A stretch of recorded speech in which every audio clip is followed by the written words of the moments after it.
Hello. Hello. Welcome. Welcome. My name's Wesley Tilford. I'm Mia Martinez, and we are the co-founders of the new artistic production company, Budding Heads, based in the lovely Minneapolis, Minnesota. Thank you. Thank you all so much for coming to our staged reading of the newest version of Wes's original play, Scab for Hire. Yes, so Scab for Hire is a play that I wrote a couple years ago, and some of you in this room have seen versions of that play. And this is a new and improved extended edition of Scab for Hire. It runs about 40 minutes, and we're planning to take this version on tour this summer. Yes, we are hoping to do a mini fringe festival tour across America this summer. We've been applying for various festivals over the last few months, and now we're in the selection phase of that process, which is very exciting. We get to nail down soon where we'll be going. Yes. Yeah, February is a big month for us, so we're going to be finding out all sorts of information soon. So make sure to sign up for the newsletter if you're not already on our newsletter, because that's where you'll get the most concise updates from us. We are, just to let you know, live on Instagram right now at Budding Heads Co. Wave the camera. That video will be posted if you want to tell people about it after the fact. So I saw this really cool reading. Maybe if you have a spare 40 minutes, you can watch it. Yeah, exactly. Also, if you fancy yourself a photographer, please feel free to take pictures if you feel. Only if you send us any good ones you get, though. So if they're bad, you can keep them. But we would like the good ones. Exactly. But yeah. Yeah, and we'd like to present to you the staged reading of Scab for Hire. Enjoy.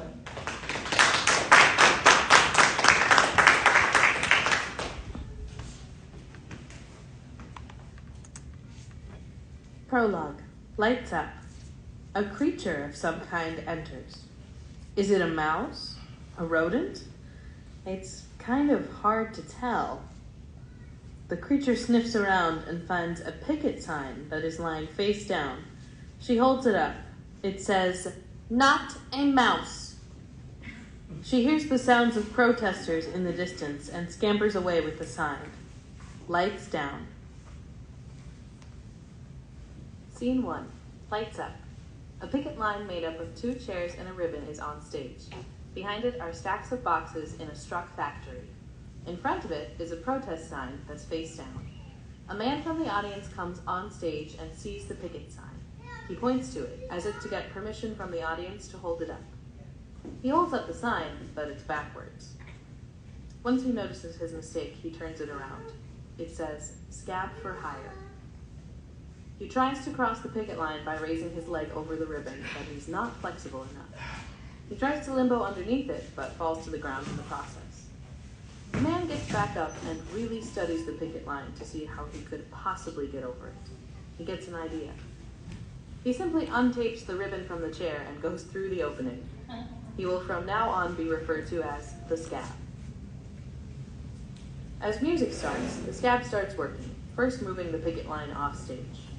Faster, faster. The Scab moves faster, beginning to move the boxes from one side of the stage to the other. Come on, faster. If you finish this up in the next 5 seconds, I'll throw you a pizza party. 5, 4, 3, 2. With time to spare, the Scab gets the remainder of the boxes to the other side. Excellent work. As promised, your pizza party. A pizza box is slid to the Scab from off stage. The Scab picks up the pizza box and tips his hat to the direction from which the pizza came. The Scab opens the pizza box and dances with it all over the stage. He seductively eats it, enjoying every single bite. Back to work. The Scab looks at the pizza. And just one quick reminder, there's no food or drink allowed on the factory floor. In the midst of disappointment, the Scab gets an idea. He puts the pizza box behind his back and sneaks off stage. Lights fade. Scene 2. Lights up. The Scab walks on stage with a slice of pizza. He casually does some work, then pauses to nibble on the pizza. He gets another box, puts it down on the other side of the stage, and takes another secretive bite of the pizza. The Scab does another round of move a box, take a bite, but this time the power of the taste takes over. He luxuriates in the sensation of the pizza hitting his tongue. Hey! The Scab comes to attention, but the pizza is still in his hand. The Scab realizes this too late and shoves the whole piece in his mouth. Why did you pause your work? The Scab mimes to his boss that he can't talk because it would stop him from working. What? I can't understand you.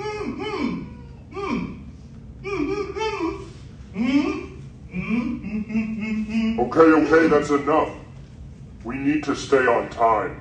Enough with these distractions. The Scab nods and gets back to work. He moves a few more boxes, then... Working hours for today are complete. Please report to your designated lodging area and report back to the factory floor at 0600 hours. The Scab looks up with a smile. He opens a box, taking out a pillow and a blanket, and carefully lays them out on the factory floor. He lays down and puts the blanket over himself. Lights fade. Scene 3, lights up. The Scab is sleeping soundly as a possum enters. The possum scrounges around the stage looking for food of any kind. Then she stumbles on the Scab. The possum takes out a fork and knife to dig into her newly found meal. Right before she digs in, the Scab wakes up and reflexively rolls backwards, which causes the possum to drop one of her utensils. The Scab picks up the utensil and holds it up to defend himself. They proceed to have a brief silverware fight. The Scab wins the fight, disarming the possum. He celebrates his victory to the audience. He looks over to see the possum and sees that she's not moving. The Scab goes to the possum and touches her lightly. No movement. The next touch is a little more forceful until he is pressing all over to try to get some sort of sign of life. Nothing. He paces around the factory floor, panicked that he has just killed the possum. He sits down at the edge of the stage and tears up. The possum wakes up and looks at the Scab. She slowly goes up to him and offers comfort. The Scab looks at the possum, elated to see her alive. They do a happy dance to celebrate, but the possum stops mid-dance to hold her stomach. Oh, I'm so hungry. The Scab looks at the possum with pity. He gets an idea. He finds the old pizza box from the party and offers it to the possum. The possum devours one of the slices. She reaches her hand out for another slice. The Scab is hesitant at first, not wanting to give up more of his pizza, but ultimately gives in and hands her another slice. The possum finishes eating and scurries off. The Scab waves goodbye and goes back to bed. The possum comes back on stage and tentatively goes up to the Scab and sniffs around. Like a house cat, she goes around the Scab a few times before deciding to lay next to him. They sleep together as lights fade. Scene 4, lights up. The Scab stretches and rises to his feet. He sees that the possum is still sleeping and nudges her awake. The Scab demonstrates some yoga poses to the possum. First, a sun salutation, which brings him into tree pose. The possum reluctantly follows along. The Scab does some jumping jacks, urging the possum to get more into it. The Scab gets to the downward dog position as the possum goes rogue and does her own stretches. She does the splits, leaving the Scab stunned. Once stretching has ended, the Scab shows the possum that the boxes need to be moved to the other side of the stage. The possum follows along and the two make a game out of it. By the end, they have all the boxes moved. They high-five and dance, but are interrupted. Attention, employee. There has been a marsupial detected in the factory. I ask you to be vigilant in bringing this creature to management. Dead or alive. Thank you. That is all for now. The Scab and the possum look at each other, horrified. The Scab grabs the possum by the shoulders and says his first words. I will protect you. The possum nods. The Scab gestures for her to hide. The possum exits. The Scab looks out to the audience, uncertain if he'll be able to deliver on his promise. He exits in the other direction. Lights fade. Scene 5. Lights up. The possum runs on stage as sirens sound. She reaches the front of the stage with nowhere left to run. Are you hungry? The possum nods. Why don't you turn around? The possum turns around, revealing a piece of pizza on a plate. Your very own pizza party. The possum does a little dance, her hunger overpowering her common sense. She sniffs the piece of pizza, then reaches for it. Lights out. The possum has been trapped. Scene 6. Lights up. The possum is on the ground, unable to move after she's been foiled by the boss. She's clearly in pain as she's holding her leg. The scab enters, seeing his friend trapped. He runs to her. She holds onto his arms. Please. The scab tries to lift her up. I can't go on like this. The scab realizes what he has to do. Lights down. Scene 7. Lights up. The possum is now laying on the ground. The scab is over her body, tears running from his face. He goes to talk to the audience. There was no other way. I couldn't just leave her there to suffer. She asked me to. I put her out of her misery. I'm alone now. No more pizza parties. No more fun. Why am I even here? For the stupid job. For the money. But I haven't even gotten a paycheck yet! Next pay period. You started at the end of a pay cycle. Then you... Really? You have nothing else to say? So this is just on me. You couldn't take the hit to your reputation, is that it? I'm the lowly scab who dared to cross the picket line. I have nothing to lose, right?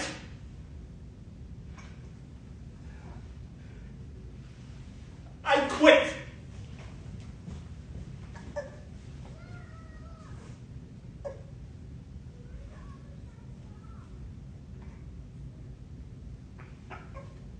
The scab exits. The stage remains empty, but the lights are still up. Who wants a pizza party? Lights down. Scene 8. Lights up. The scab enters with a tri-folded paper and an envelope in hand. He unfolds the paper and reads it aloud. To whom it may concern, I, insert name here, wish to appeal the claim determination denying unemployment benefits due to quitting without good cause. The reason for my appealing is because I believe the denial referenced above is in error. I did quit with good cause. Please allow this letter to serve as my request for an unemployment appeal hearing so I may offer additional information to dispute why I think a denial of benefits was incorrect. Sincerely, insert name here. The scab puts the letter in the envelope, licks it, and puts a stamp on it. He leaves the letter on stage and exits. The lights remain on the letter. Insert name here. Your appeal of the claim determination denying unemployment has been denied. After careful consideration, it appears that your reason for quitting did not meet our criteria for good cause. If you wish to file another appeal, you may do so in 6 months. Lights down. Scene 9. Lights up. The scab enters carrying a flask. A bench is on stage. In a cavern, in a canyon, excavating for a mine, dwelt a miner, 49er, and his daughter, Clementine. Oh, my darling, oh, my darling, oh, my darling Clementine, you are lost and gone forever. Dreadful He stumbles soul. to the bench and lays across it, taking a swig from the flask. Oh, true she ducklings to the water every morning just at 9. Hit her foot against a splinter, fell into He the... falls out of rhythm as he sings the last part, looking out to the sky. Oh, my darling, oh, my darling, oh, my darling Clementine, you are lost and gone forever. Scab stops singing as his tears take over. He tries to take another drink, but there's nothing left. I can't go on like this. Yes, you can. The Scab looks up. He can't believe what he's hearing. Hello? Is anyone there? The Scab shrugs and goes back to his bench, just as he's falling asleep. Light she was, and like a fairy, and her shoes were number 9. Hair in boxes without topsies, sandals were for Clementine. Oh my darling, oh my darling, oh my darling Clementine, you are lost and gone forever. Dreadful sorry Clementine.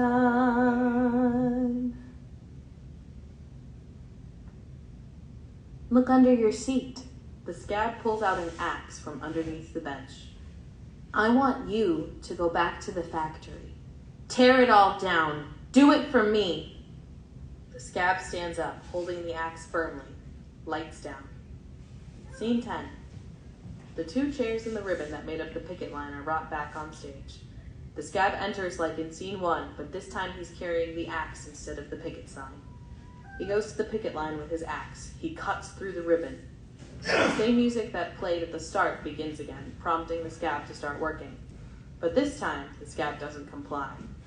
He swings his axe, causing the music to become distorted. Hey, what are you doing? Making things right. Stop. Hey, right now. Or what? Or you will die with the factory. Good. Faster. I don't want to live with what I've done. Hey, back to work. Scab takes one last final swing, cutting the circuit board of the factory, causing the lights to go out. The Scab screams. Ah! End Act 1.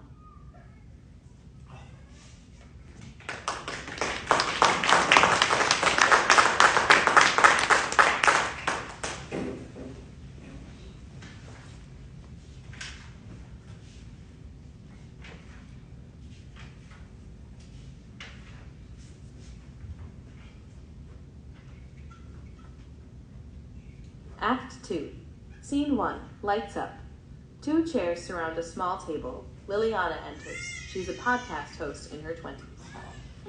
She waves to the audience graciously. Please. Stop. Welcome to the History Files. No, please, really. I'm Liliana Garza, your resident historian and host. Please, people. Thank you.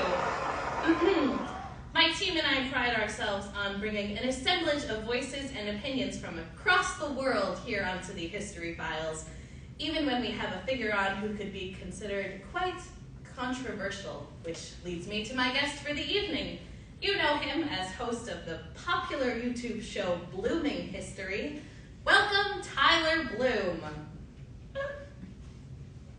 The audience boos as Tyler walks on stage in sweatpants and a t-shirt that says Blooming History. Come on! Don't do me like that!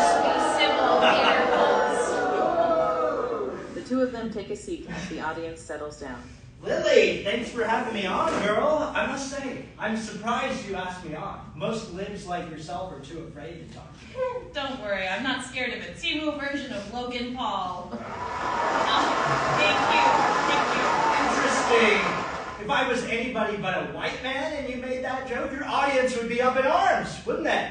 My audience enjoys a clever quip, Tyler, that's all. I was going to say I didn't think this was a comedy podcast. At least not intentionally. Before you submerge yourself into more hot water, let's move on to today's topic. You're right, we should just get to it before the cancel mob comes Here out. at the History Files, we discuss forgotten figures from history who have made a significant impact on the current political landscape.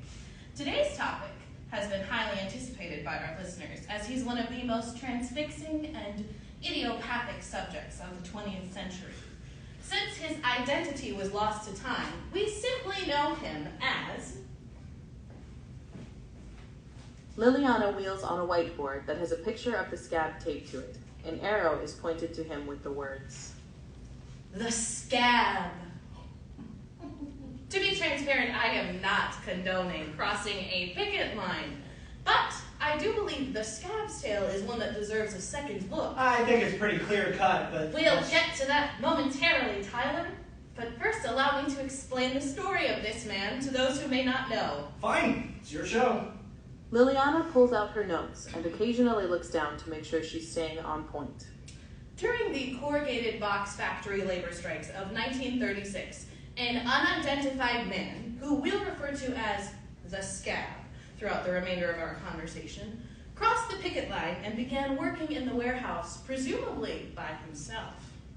His job was later terminated, and after ascertaining that he was allegedly unable to receive unemployment, he returned to the job site with an axe and dismantled that factory in an incredibly violent act that still echoes through the halls of history.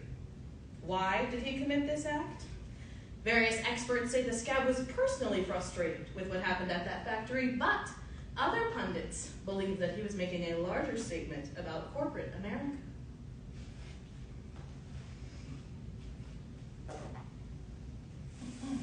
Liliana walks back to her chair to begin the conversation with Tyler. Let's start with you, Tyler. What do you think happened at that factory on that fateful day? You can use all the colorful language you want, Lily, but I don't think we'll ever truly know what took place in that factory. I do think that it's a lot more complicated than the two scenarios you just laid out. The question we have to ask ourselves here is, why, in the span of just a few weeks, did this worker decide to quit? Why do you think he decided to quit? I'll tell you why. The Scab was an agent hired by the government to infiltrate the factory. Oh, wait. Are you... I have to be candid with you here, Tyler. I'm a bit astonished at this take of yours. What, are you trying to silence my point of view? No, the contrary. I'm very interested to hear why you think this. So this man, the Scab, comes up to the picket line, right? And by accounts of the protesters who were there that day, he seemed to be part of the strike. But then he held up a sign that said Scab for hire. Following this, he crossed that picket line and started working in the factory. Why would he do that when he had to have known the danger he was putting himself into? None of it adds up.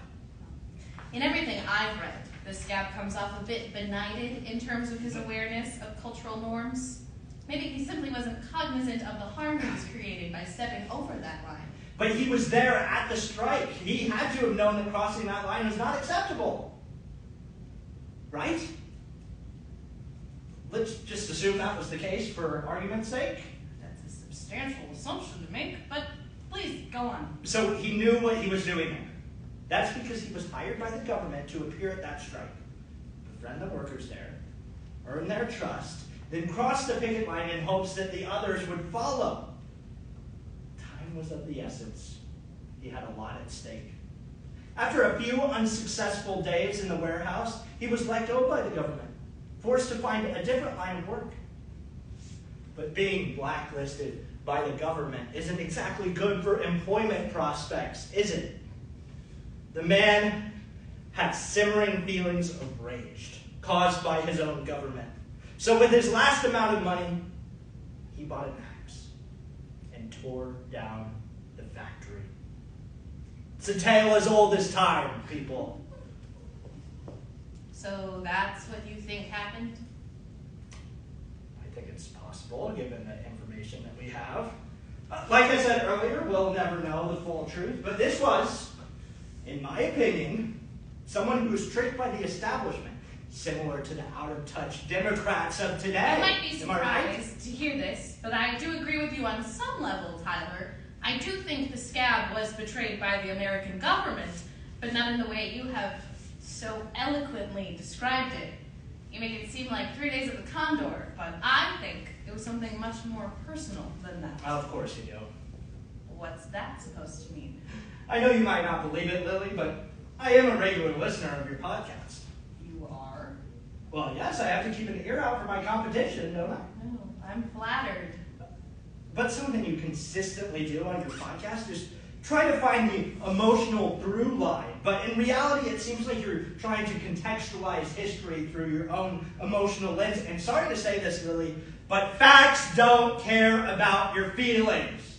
Just because you feel a certain way about this topic doesn't mean that's how it actually happened. Okay, hold on. I haven't even started to outline what I think happened here. So, in my opinion, you are jumping to conclusions. Secondly, you just told us a conservative fantasy, right? A white man who gets all the opportunity and still manages to fail and takes it out on the government? Seems to me you're projecting. This is getting personal now. That's not even close. May I explain what I think happened on my own podcast? I am your guest here, and to be honest, I don't feel like I'm being treated very well. You knew what you were getting into when you agreed to come here? Did I? I thought I'd be treated like a normal human being, at least. Can't we just have a simple debate without all of the petty personal jabs? So you accuse me of putting too much emotion into this, and now you're saying I hurt your feelings? That's low, Will. So come on. I'm just saying facts, Tyler. They don't care about your feelings. You know what? I'm out of here. I don't have time for these leftist games that you're playing with me. Oh, Tyler yeah. puts his microphone on the table between them and starts to leave. Tyler, can we finish this, please? I'm ready to have a civil conversation if you are.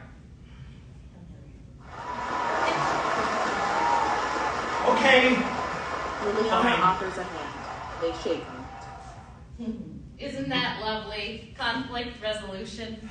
Look, I don't like getting disagreeable on You here. fooled me. I thought we were past this. I am. Let's continue. Okay. Where were we? Oh, yes. What really happened those few days at the factory and the week following it when the Scab took an axe to it? Personally, I think the Scab was a man down on his luck, like many Americans during the Depression. He was looking for work and saw an opportunity. He didn't realize he was breaking any mores. He didn't think he was hurting anyone. He simply needed a job to put food on the table. Does that sound so outlandish? I think it's kind of a pedestrian take, but sure. Isn't that what we are here, pedestrians? We're all just people here making guesses as to what may have happened to this man. So you're saying that it's more of an Occam's razor situation? In a sense. I believe he was desperate for work and didn't know what agreement he was entering into. He walked into that factory and started working long hours. There's evidence that he even stayed there overnight. What evidence? After the destruction of the factory, the police investigation uncovered an open box that contained a blanket and a pillow. It's thought that the Scab may have used these to sleep on the factory floor. So it may have been his decision to sleep there. Possibly. I don't understand. That's no fault of the factory. If anything, they were doing him a favor if he didn't have housing. Regardless, it seems to me that he was exhausted, and there was a mountain of pressure being put on him, being the sole worker in that factory. Is that even true, though? You don't think there was anyone else in that factory with him? There's no evidence of anyone else being there, other than management, who never appeared on the factory floor. They were off in some distant office barking orders through an intercom. And now, I'm just curious, because I have looked into this, I promise you, but in all honesty, I don't have all the details. Was the boss interviewed about this? What do we even know about it? We actually have a clip of the boss being interviewed after the demolition. What do you all think? Should we play the clip for Tyler? Yeah. Yeah. I think we should. Ah, there we go. Thank you, brave souls. Play the clip, please. The employee came back to the factory with an axe behind his back. He thought he was hiding it from me, but I could clearly see it. I asked him what he was doing. He said he was making things right. I told him to stop, but he wouldn't. Then, out of nowhere, he said he wanted to die for what he had done. Then he continued with his senseless destruction. He wanted to die for what he had done. And there's no more? That's all that remains. The boss was never heard from again after that interview. To me, that phrase, to die for what he's done, can easily be in reference to his regret of being involved with the government. I think my theory on this, especially after hearing that, is still pretty legit. That phrase could be referring to a host of things. We don't have enough evidence to suggest what he's talking about. It could simply be that he regretted crossing that picket line. I don't know. It seems more personal than that to me. You know what, Tyler? I actually agree with you. So you finally come to your senses, huh? I do think there is something we're all missing about the Scab's story. Who was he? I mean, we don't even know what his name was. There are countless theories out there, but there are no records even proving that this man ever existed. What about the unemployment records? Wasn't there something about him trying to file for unemployment benefits? Allegedly, he did. But there are no records that can verify that or give us a concrete name. All we have are educated guesses, estimations really, at this point. So how are we supposed to know what happened to a nameless man? More so, how can we even begin to fathom what was going on with him internally at this point? It's out of our grasp. We know his actions, and we know that something along the way fundamentally changed the way this man thought. But without a time machine, I'm afraid we will never know the whole truth. I still think my theory on this is probably the closest, but that is something I can agree with you on, Lily. You and I have our researched and educated points of view, but you're right. We will never know for certain. There must be a piece of this that we're missing. And as historians study this in the future, they will certainly find more. But this is all we have now. And I think it's tragic that we will never have a concrete answer. And that's a great place to leave this conversation. Tyler Bloom, I know you and I don't see eye to eye on much, but my sincere thanks to you for coming on to my show to discuss the elusive Scab. And most importantly, thank you all for your continued support. Please tell your friends and family to subscribe to our YouTube channel at The History Files. The truth is out there. And subscribe to my podcast, Blooming History Pod, on YouTube or wherever you get your podcasts. Tyler and Liliana shake hands. Lights fade. Scene 2. Lights up. Liliana is in the green room drinking a Diet Coke while on her phone. Tyler walks in drinking a Celsius energy drink. So that happened. Sure did. I thought there wasn't going to be any shit talking. I thought we agreed to that too. So why did you break that agreement? How did I break it? I would have never done your stupid show if I knew you were going to tear me to pieces. Are you kidding? You started it. That's my brand, though. I'm a shit starter, a disruptor. That's just who I am. That's what my audience expects. Oh, so I don't get to do that?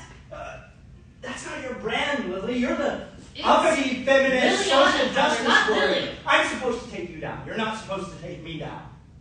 You did the show. Now you can cut it up and use it to bash me on social media. Isn't that enough for you? No, it's not fair what you did to me. It's not fair. I didn't have to invite you to be here in the first place. I was doing you a favor. I'm doing you a favor. Have you seen the recent podcast charts? I'm 3 spots ahead of you in history podcasts. You know those charts are skewed. I still have more Instagram followers than you. Instagram, please. Nobody uses Instagram anymore. Everyone's on Daddy Trump's TikTok, and I'm blowing you away on there. You know what? You're right. I should just be so grateful to you for coming onto my tiny little podcast. Apologize. What? You heard me. Tyler takes out his phone and starts recording. Put that away. Apologize to me and all my followers for laying this literal trap for me consent today. to you recording me, Tyler. Oh, I don't consent. We've grown so soft, haven't we? I will call security if you don't leave. Oh, you're gonna call security? What? You're gonna Me Too me Oh now? my god. Is this all your life is? Just making content that's going to further divide people? Oh, like you're not doing the same exact thing? I'm not. I wanted to have a reasonable conversation about the Scab today. And even though I don't agree with you on most things, I thought I could have that conversation with you. Look, I was happy to talk about him for the podcast and everything, but do you want my real and unfiltered opinion about him? He was an inconsequential figure in American history. There, I said it. In even more simple terms, he was a loser. He didn't want to work and went crazy. There, that's my hot take. I don't think he's even worth wasting my breath over. Tyler grabs his bag and exits. Liliana takes a few deep breaths to calm herself. She looks up at the rafters. Don't listen to him. He's a moron. But for some reason, people do listen to him. I don't know why you did what you did, but I'd like to think it was for a just cause, to stand up for the little guy. I hope I did you justice by bringing your story to light today, but maybe I didn't. I'm just another voice in a sea of them. I do think that what I have to say is important, but maybe it's not. I don't think I really did anything of value today except to stir up the divide even more. I wanted to humanize you. I did. I wanted to bring awareness, but I don't even know if that's possible anymore. The episode will be released, people will think about it for a brief moment, and then go on to the next thing. That's just the world we live in now. Does anyone care anymore? Do I care? Was Tyler, right? Is all I care about just followers and likes? And no, it's part of the business and I have to do it, but I swear I want to examine history and to lift up people like yourself, the voices that got lost over time, the stories that don't get told. You didn't get to tell yours, and even though I don't have a complete picture of it, I wanted to bring it to light.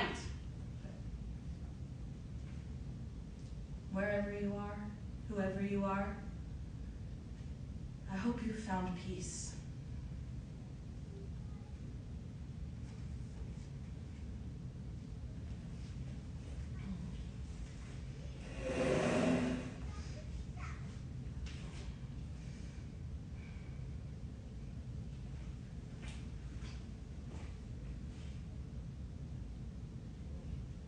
Liliana gathers her belongings and walks to the door of the green room. She looks at the room one last time, then turns the lights off. Lights out.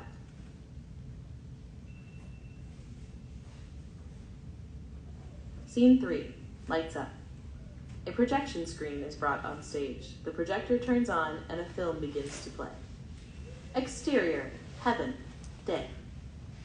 The Scab wakes up in an undisclosed location. He's wearing all white and has wings and a halo. Intertitle: The Scab has left the earth behind. He walks around, really taking in his surroundings. He stops. Close up on the Scab as he sees something. Intertitle: A familiar face. Across the way he sees the possum, also with wings and a halo, at a table with a pizza box sitting on top. The possum waves him down. A huge grin lands on the Scab's face as he takes off towards the possum. They hug each other for a long time. The Scab pulls back with his hands on the possum's arms still and takes in the reality of the moment. The Scab speaks. Is it really you? I'm not dreaming? The possum nods. The Scab still doesn't seem to believe his eyes. He speaks again, pointing to his arm. Pinch me. Cut to the possum, who shakes her head. She's not sure about his request. The Scab speaks again. Come on, pinch me. It's the only way to know if I'm not dreaming. The possum reluctantly nods and pinches the Scab. Hard. The Scab jumps in pain, trying to soothe himself. The possum speaks. You asked for it. The Scab nods, then looks past the opossum at the pizza. A pizza party? The possum nods and walks to the table. She opens the pizza box and presents the pizza of his dreams. He approaches and smells it. We can see the steam coming off of it. The possum gets 2 paper plates and hands one to the Scab. The Scab takes a slice, as does the possum. They sit down at the table together with the pizza between them. The possum takes a bite, but for some reason, the Scab isn't eating. He is just looking at his friend with his legs crossed. As the possum goes for a second bite, she notices her friend staring at her. She speaks. What is it? Is something wrong with the pizza? The Scab shakes his head and speaks. Nothing at all. I'm just glad to be here with my friend. The possum smiles. They eat pizza. Iris out. The film ends, and after a moment of silence, lights out. The end.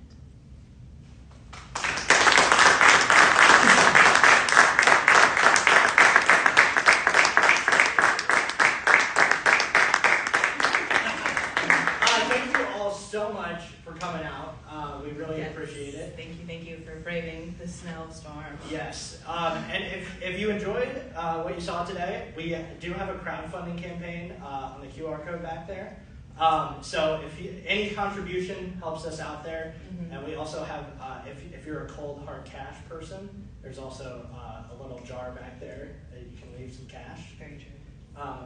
But yeah, if you do go to our Indiegogo campaign, we have a few different perks packages for Scab for Hire merch. Some of them are in your goodie bags. True, so maybe don't bother with those tiers. But our perks are all on sale today until the end of the day for 25% off if you want to snag yourself some additional Scab for Hire merch. Yeah, and when you click on the perks, your discount will show up in the cart.